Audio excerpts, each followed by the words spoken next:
Много уважаеми приятели на предаването Мото Авангард, всяка прилика с автомобили и места в случая е абсолютно умишлена. Защото на същото място преди няколко месеца снимахме отново автомобил с трилъчната звезда, но в различни пропорции. Въпреки че дизайнът много прилича на този тук, който виждате, тогава снимахме CL600. Дали е редно в неговия уникален кожен салон човек да влиза неподготвен? Точно за това аз решавам да се подготвя специално. И така, в момента разполагаме с C-класата на Мерседес, един премиерен автомобил, чиято премиера се състоя януари месец в Штутгарт. След това го видяхме отново до CL600, C-класата в Женева, а сега имаме удоволствието в нашето предаване да представим на вниманието ви емисията на C-класата с дизелов двигател 220, вариант Авангард. Точно като в предаването Мото Авангард, аз съм Аспарух Минчев. Ще разгледаме автомобила веднага, след рекламите.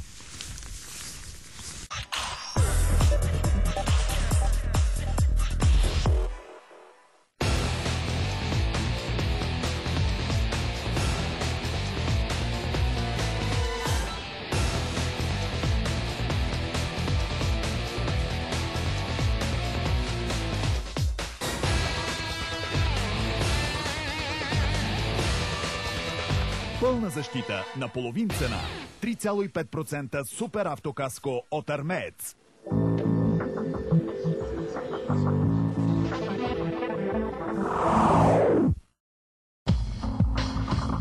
Разби скуката с Мото Авангард. Първото безплатно списание за пътувания и превозни средства.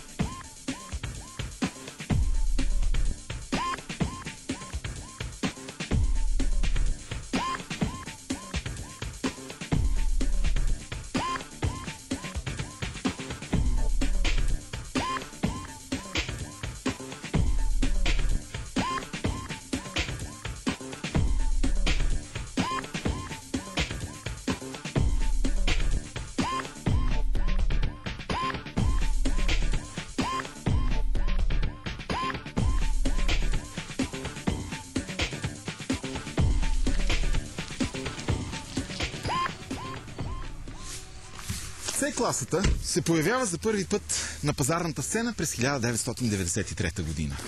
И тогава тя наследява един друг модел на Мерседес, модела 190, който дори до ден днешен можете да видите често да се движи дори и на преклонна възраст по нашите пътища, а изобщо и по пътищата на планетата. Това е само полезна информация за тези, които много обичат марката.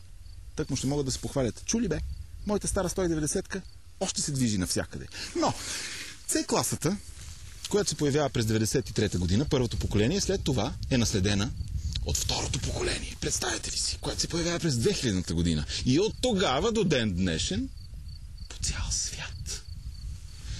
C-класата се продава толкова успешно, както би казала бабата на Петър, като топъл лед. 2 милиона екземпляра от 2000 година до сега. Това превръща този модел, C-класата на Мерседес, в абсолютен убиец на пазарните условности, в един истински бестселър.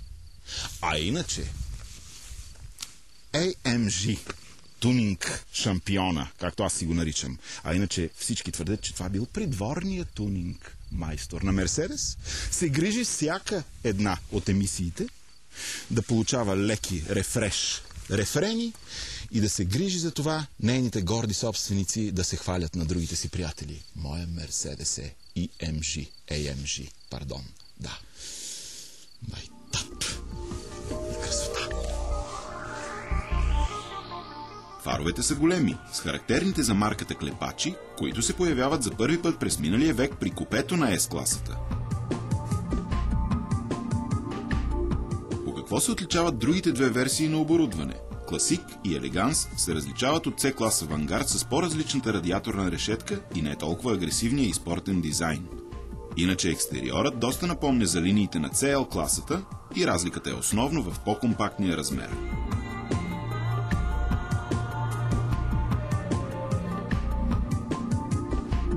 Разлики с другите версии има и в долната решетка, в която са вградени фаровете за мъгла. При Авангард тя доста напомня отново за CL и е трапецовидна, за разлика от по-класическите и прави линии в Класик и Елеганс.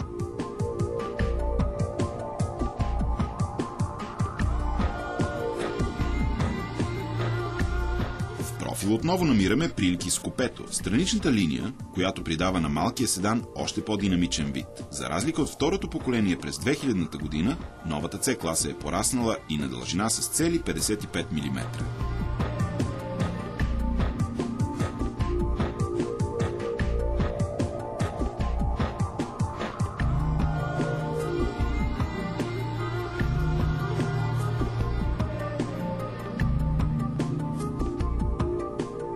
Отзад най-лесно се забелязват драстичните промени с първите модели на един от най-малките модели на Мерседес. Явно тенденцията специално за този клас е дизайнът да става все по-спортен и агресивен, за да привлича по-голяма група потребители.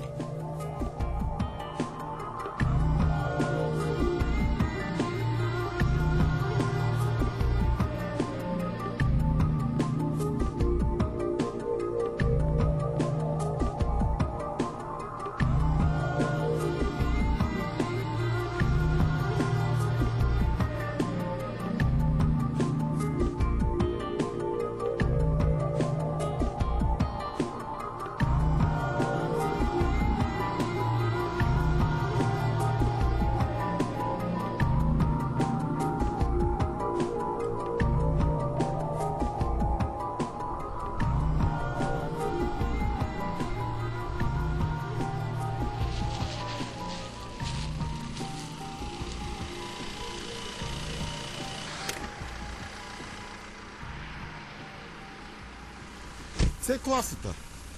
В случая нейният вариант Авангард на Мерседес има един много приличен преден капак с амортисьори, под който намираме любимия на всички българи висококачествен, високонадежден двигател на Мерседес. Дори от тук се вижда, че двигателя няма почти никакви вибрации. За вибрации да говорим, усещайки такива вътре от купето, е абсолютно немислимо. Нивото на шума е повече от приемливо. По никакъв начин не може да разберете, че управлявате дизел, защото този двигател е с 170 конски сили. Базовите двигатели, с които идва новата C-класа, са бензинов и дизелов, съответно с 156 и 136 конски сили. Възможен е избор и на по-мощни двигатели с 184 коня и както е нашия C220 CDI с 170 конски сили, който разполага и с 400 Нм при само 2000 оборота. Естествено, има хора, които не харесват дизелите, в това число и аз. Но пък за нас, лошите момчета от AMG ще доставят съвсем скоро C63 на същото това купе, 6,3 литров. Представете ли си? Мотор с 480 конски сили. След това ще последва и комби версия. Представете ли си комбинацията? Комби с 480 коня. Не знам дали това ще е възможно. Но всъщност в днешния свят, когато парите диктуват правилата на играта, всичко е възможно. Продължаваме натам. Иначе Мерцедесчето, в интерес на обективната истина, стои на пътя нечовешки добре. Заради системите, с които то е набъкано, заради това, че топ специалистите от Щутгарт от много години знаят, че около Щутгарт, а и навсякъде по света такива автомобили се карат по магистрали и им се дава зверска газ. Сега ще видим за какво става въпрос заедно с вас. Заповядайте с мен в салона. И вече вътре на борда на новата C-класа отчитаме нещо, което всички карали Мерседес и не само веднъж, не само един и същи модел, знаят много добре. Цялата моделна гама на трилъчната звезда на концерна от Щутгарт е подчинена на философията за лукс, елегантност, изисканост, страхотна безопасност, безпределно ниски нива на шум, а в същия момент перформанс или проява на пътя, която дори при дизелите е подчинена на богатия въртящ момент, с който разполагате и вече, натискайки рязко спирачките, нещо за което и друг път съм се извинявал на моя оператор, така че се дръжте много здраво, чувството е като чувство в космически кораб, при който всички сили на гравитация, на обратни ускорения, на спирания са под абсолютен контрол. Нещата наистина са точно такива, каквито бихте очаквали да бъдат дори в модели като C-класа, като S-класа, като CL, като SL, в който сме се возили. Нищо учудващо и нищо ново. Само комфорт, качество. Дори в най-малкия модел, дори в C-класата, лукса ви обгръща от всякъде. Материали, без никакъв компромис за качеството. Дори при натискане на всякакви възможни бутони, както виждате, нещата, технологиите са се развили страхотно много. Качество, качество и тишина. И мощ, и страхотни спирачки.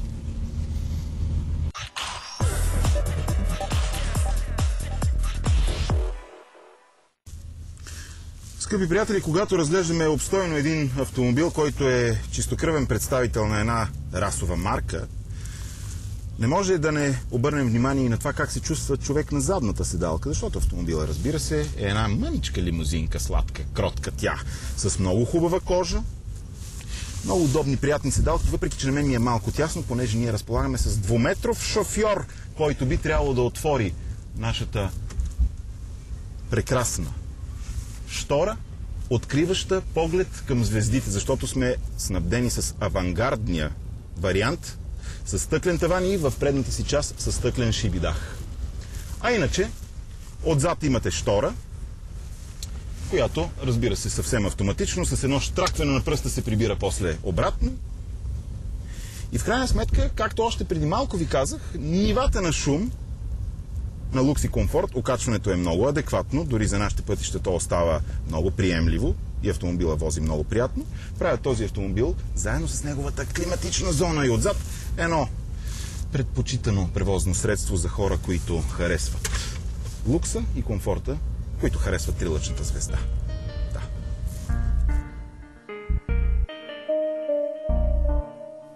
В интериора впечатление прави логично подредената средна конзола, която е с изцяло нов дизайн, приютила и голям течно-кристален дисплей. Мултифункционалният волан също е нов. Контролните уреди са решени в 3 кръгли сегмента, сред които централно място заема скоростомерът с вграден малък информационен дисплей. Вдясно от него е оборотомерът. А третият елемент си поделят уредите за температурата на охладителната течност и горивометърът. Навигационната система, която успешно изпълнява функцията и на всички останали контролни уреди, се управлява от централно разположен бутон, който е по-скоро като джойстик и е доста лесен и удобен за употреба.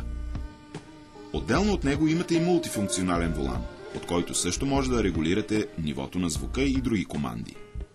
Гласов контрол също е възможен и така си спестявате всякакви разсейвания извън пътя и волана.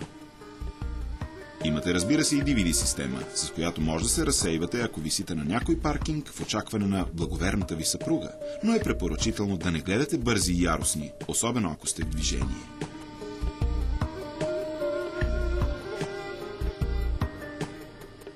Седалките са електронно регулируеми, а памет има не само тази на водача, но и тази на спътника му.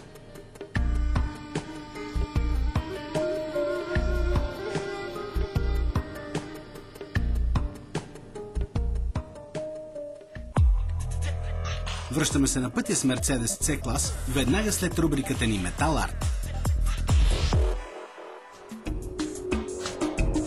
След 8 годишно отсъстване, Буик представи възроденият модел Rivera, този път като прототип по време на автомобилното изложение в Шанхай.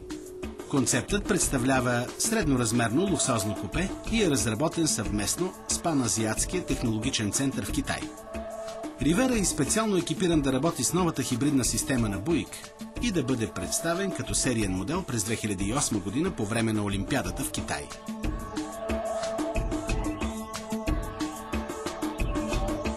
Дизайнът на купето е нова крачка напред за марката и освен със смените си линии, впечатлява и с доста новаторски виждания за отделни елементи, като фаровете или пък страничните огледала.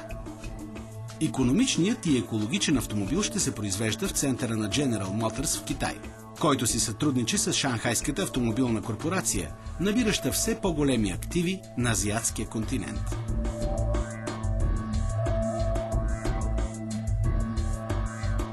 Интериорът също е подчинен на удобството и комфорта на шофьора, без да предлага по-малко футуризъм и технологизация, отколкото предполага външния вид на Ривера.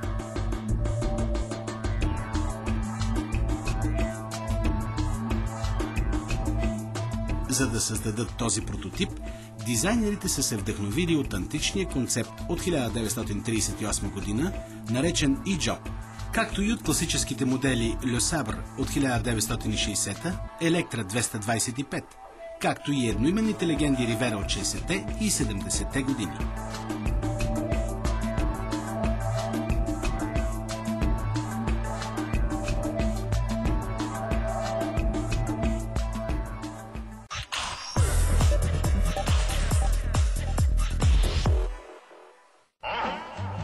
Една от най-големите гордости на Мерседес е сигурността. И доказателство за основателното им перчене е системата PreSafe, която многократно е цитирана за една от най-добрите технологични системи, вграждани напоследък в автомобилите.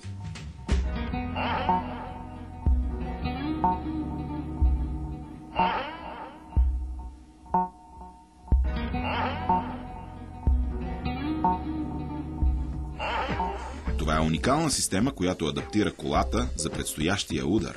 При преобръщане, благодарение на информацията от ESP, контролираща стабилността на автомобила, PreSafe се умява да разпознае отлепянето на колелата от пътя, предхождащо преобръщането. Следва светкавично затягане на коланите, което в случая скъсява с 300 мм възможния наклон на тялото в страни.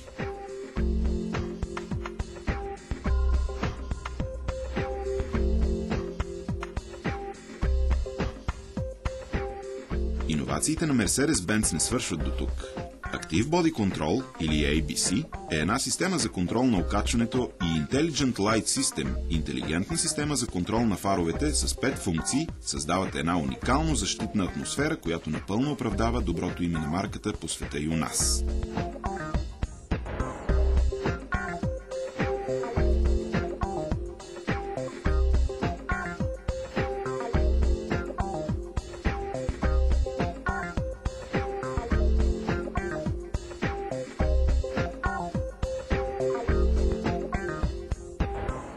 Време е да видим кой ще се осмели да се изправи срещу новата C-класа на Мерцедес в жестоката конкуренция в сегмента на луксозните седани. Започваме с един сънародник, част от голямата немска тройка в автомобилната индустрия. Последното Audi A4 не можа да се похвали с кой знае какви нововъведения, но със сигурност не е загубило нищо от добрите заложби на предишните си поколения. Всъщност A4 е най-успешният модел на Audi за всички времена, така че явно му липсват негативни черти, или поне не са твърде очевадни. Истината е, че всеки един панел от конструкцията на A4, освен покрива, е сменен. И това си личи отдалече, особено при носа и задните светлини.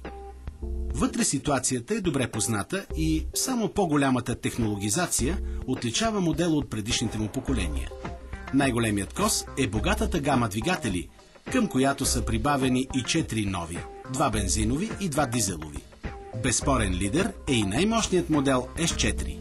Според специалистите обаче, Audi все още има да догонва големия си конкурент BMW, поне що се отнася до динамиката.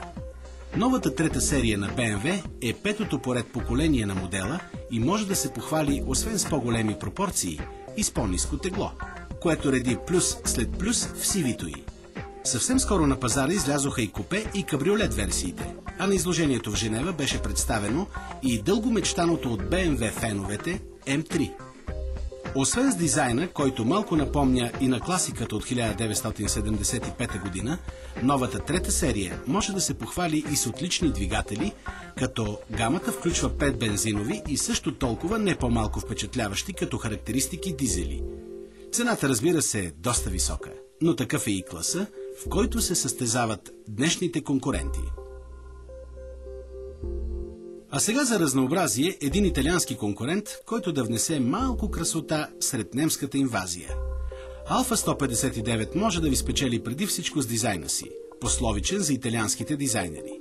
Хубавите впечатления продължават и отвътре, където оборудването е на ниво, а материалите са луксозни. Действително, технологизацията е по-назаден план при италианците, за разлика от немските им конкуренти, които залагат на пълната автоматика, макар че така отнемат до голяма степен и удоволствието от шофирането. Купето е доста просторно. Достатъчно място има дори на задната седалка, за разлика от по-ограниченото пространство там за BMW и Audi. Двигателите също са се доказали във времето като високо ефективни, а най-доброто впечатление прави V6 Q4 с 250 си коня.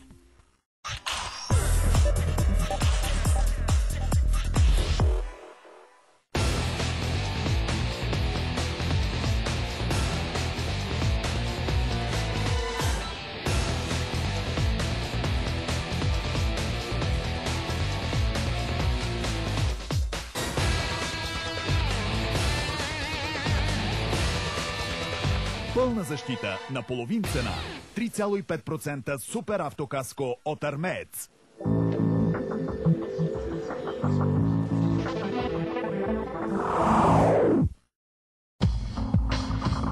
Разби скуката с Мото Авангард. Първото безплатно списание за пътувания и превозни средства.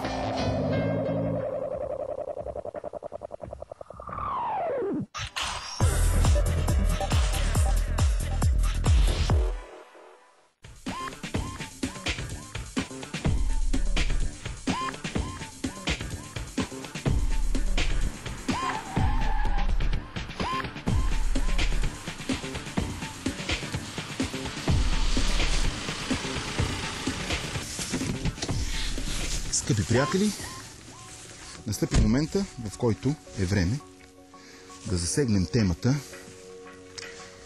новия Мерседес C-класа и неговото влияние в нашия живот. Ще започна с едно лирично отклонение. Ние българите си имаме един малък проблем. Винаги оценяваме колите по това, какви хора ги карат. Замислям се за мои познати, като да речеме Киро, кръглата кратуна, който също има Мерседес, не е толкова нов модел, но той не се радва на много голям възторжен прием в средите на интелектуалците.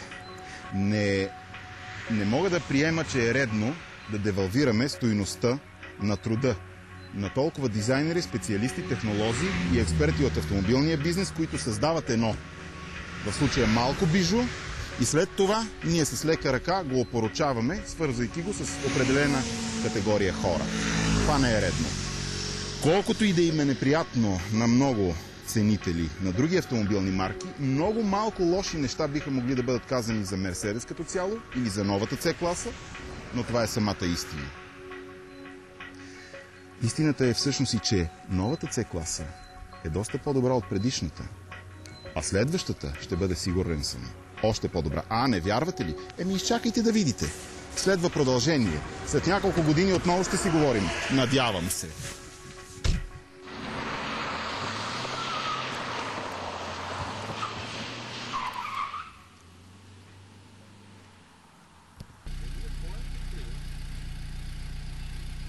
Камера. Работи. Микрофон. Работи. Водещия. Къде е? Няма. Пикае. Айде. Снимай. Да. Много странно. Отзад штората също работи. Штората отзад работи. Ето, виждаш ли? Жоро, спри. Спри. Добре, спри жоренцето ми. Колко си висок, бе? 2,10. Как 2,10, бе? Ти си лъжец, бе. Не съм, бе. Какво те храни баща ти като малко? С витамини, минерали И? опаваме на менгеме като малък. Опавата на менгемето. На менгеме. Затова ли картунката ти е толкова крива? Да. Браво. Келеш. Абе.